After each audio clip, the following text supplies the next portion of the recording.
கோயம்பேட்லேருந்து மேடவாக்கம் போறதுக்குள்ள மேட்சையே முடிச்சிட்டீங்களேங்க அப்படின்ற மாதிரி வந்து பார்த்தீங்கன்னா நடந்து முடிஞ்ச மேட்ச் தான் வந்து பார்த்தீங்கன்னா இந்தியா வாசஸ் யூஏஇ ஏஷியா கப்னே சொல்லலாம். ஏஷியா கப் வந்து ஆரம்பிச்சிருச்சு. ஸோ வந்து பார்த்தீங்கன்னா முதல் மேட்ச் ஆப்கானிஸ்தான் ஹாங்காங். ஸோ வந்து அதில் ஆப்கானிஸ்தான் ஜெயிச்சிட்டாங்க. ரெண்டாவது match India versus UAE. So வந்து பார்த்தீங்கன்னா ரெண்டு குரூப்பாக பிரிஞ்சிருக்காங்க. இந்தியா, யூஏஇ, பாகிஸ்தான், அதுக்கப்புறம் ஓமன் ஒரு குரூப்பாகவும், அந்த பக்கம் ஆப்கானிஸ்தான், பங்களாதேஷ், ஸ்ரீலங்கா, அதுக்கப்புறம் ஹாங்காங் ஒரு குரூப்பாகவும் இருக்காங்க. ஸோ வந்து பார்த்தீங்கன்னா இந்த குரூப்ல ஃபர்ஸ்ட் மேட்ச் வந்து இந்தியா வர்சஸ் யூஏக்கு.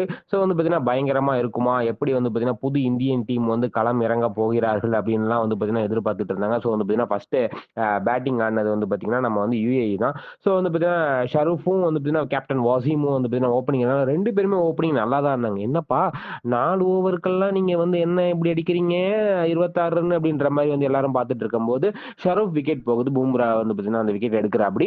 அதுக்கப்புறம் வசீம் விக்கெட்டை வந்து பார்த்தீங்கன்னா குல்தீப் யாதவ் 19 ரன் காலி பண்றாரு. அவ்வளவுதான்.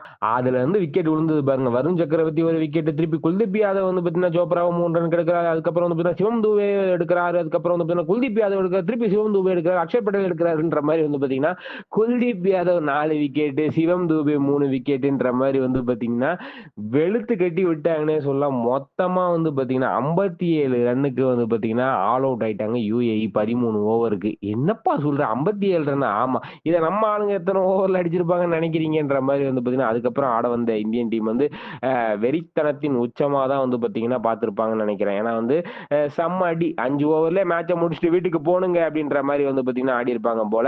அபிஷேக் சர்மாவும் அந்த பக்கம் வந்து பாத்தீங்கன்னா நம்ம சுமன் கில்லும் தான் ஓப்பனிங் இருக்காங்க. 6-4 தான். அபிஷேக் சர்மா மட்டும் விக்கெட் லாஸ் பண்ணாரு. மற்றபடிலாம் நாங்க அடிச்சு முடிச்சிருவோம் தெரியுமில்ல அப்படின்ற மாதிரி வந்து பாத்தீங்கன்னா 4.3 பால்லே வந்து பாத்தீங்கன்னா மேட்சை முடிச்சுட்டு 9 விக்கெட் வித்தியாசத்தில் அபார வெற்றி பெற்றாங்க இந்திய அணினே சொல்லலாம். இதுல அபிஷேக் சர்மா வந்து பாத்தீங்கன்னா 16 பாலுக்கு 30 ரன். அந்த பக்கம் சுமன் கில் நாட் அவுட் ஆகாம 9 பாலுக்கு 20 ரன். அதுக்கப்புறம் வந்து சூரியகுமார் யாதவ் ஒரு 6 அடிச்சா அப்படி 2 பாலுக்கு 7 ரன்ன்ற மாதிரி வந்து பாத்தீங்கன்னா வெளுத்து வாங்கிட்டாங்க.